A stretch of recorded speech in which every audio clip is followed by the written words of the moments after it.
নমস্কার বন্ধুরা, আমি রাজশ্রী চলে এসেছি রাজশ্রীস কিচেনে আরও একটি নতুন রেসিপি নিয়ে।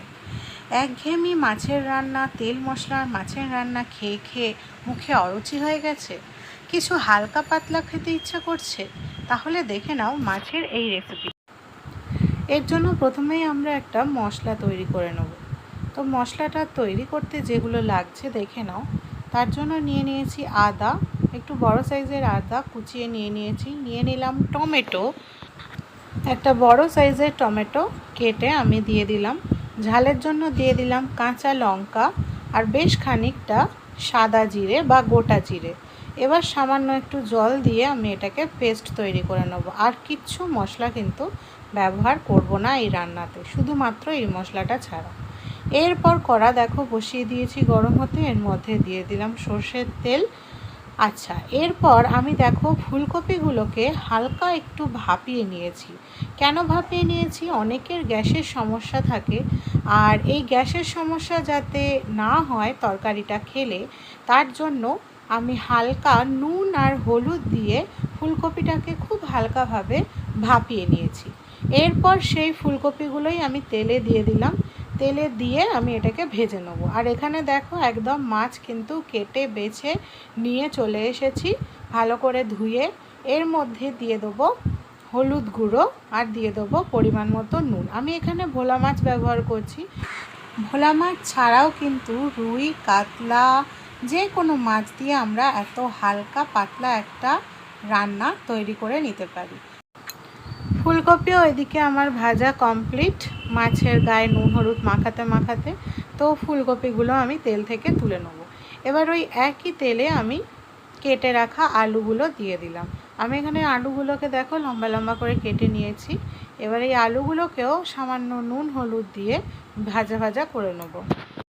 ভোলা মাছের তো অনেক ধরনেরই রেসিপি হয়, যেমন সবথেকে কমন একটা রান্না ভোলা মাছের সর্ষে দিয়ে তেল ঝাল, বেগুন দিয়ে তেল ঝাল।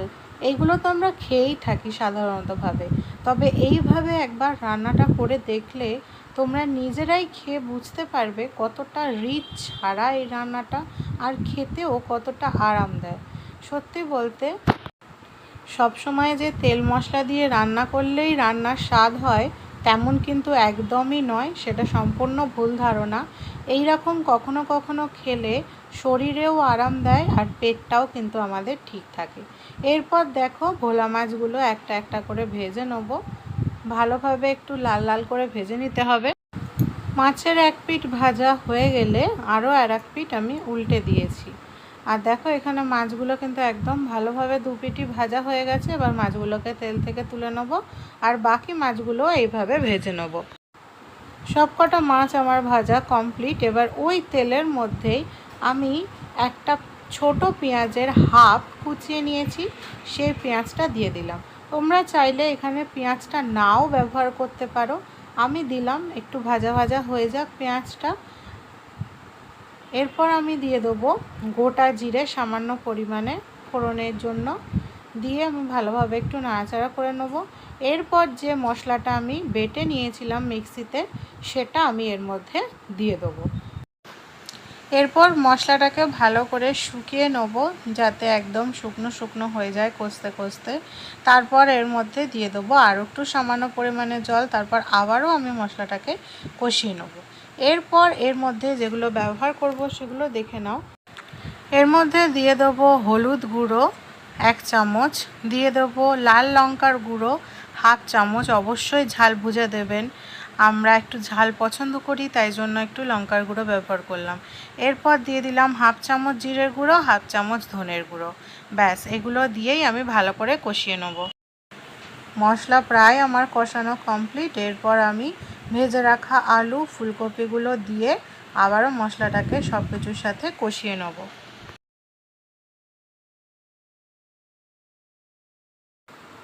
হয়ে গেলে তারপর এর মধ্যে দিয়ে দেবো পরিমাণ মতো জল।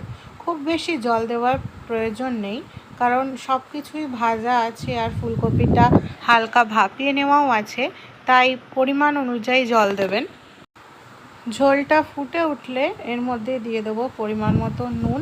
নুনটা অবশ্যই বুঝে দিতে হবে, কারণ আলু ফুলকপি ভাজবার সময় আর ভাপিয়ে নেওয়ার সময় আমি কিন্তু নুন ব্যবহার করেছি। 5-6 মিনিট ফুটিয়ে নেবার পর ভেজে রাখা মাছগুলো আমি এর মধ্যে দিয়ে দেবো। এই সময় যদি মনে হয় যে ঝোলটা কমে গেছে, তাহলে এই সময় সামান্য পরিমাণ একটু জল ব্যবহার করতে পারেন, আর নয়তো ব্যবহার করতে হবে না। মাছগুলো দিয়ে আমি আরও 3-4 মিনিট ফুটিয়ে নিলেই কিন্তু তরকারিটা একদম রেডি।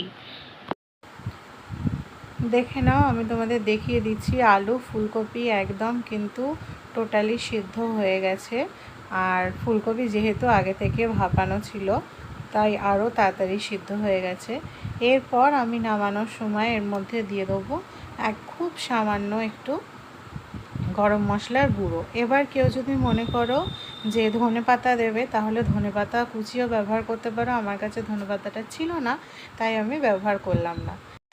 খুব কম তেল মশলা ব্যবহার করে আমাদের এই ভোলা মাছের ঝোল কিন্তু একদম রেডি হয়ে গেল। এবার গরম গরম ভাতের সাথে পরিবেশন করে দেবো ভোলা মাছের ফুলকপি আলু দিয়ে ঝোল। তাহলে আজকের রেসিপিটা তোমাদের কেমন লাগলো অবশ্যই কিন্তু কমেন্ট করে জানিও। আর এই রকম মাঝে মধ্যে রান্না করে খেলে শরীরের পক্ষে খুবই ভালো।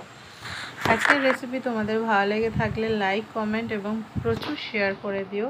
আর যারা এখনও রাজশ্রীস কিচেনকে সাবস্ক্রাইব করনি, তারা প্লিজ সাবস্ক্রাইব করে দাও। Thank you so much. দেখা হচ্ছে নতুন রেসিপি নিয়ে।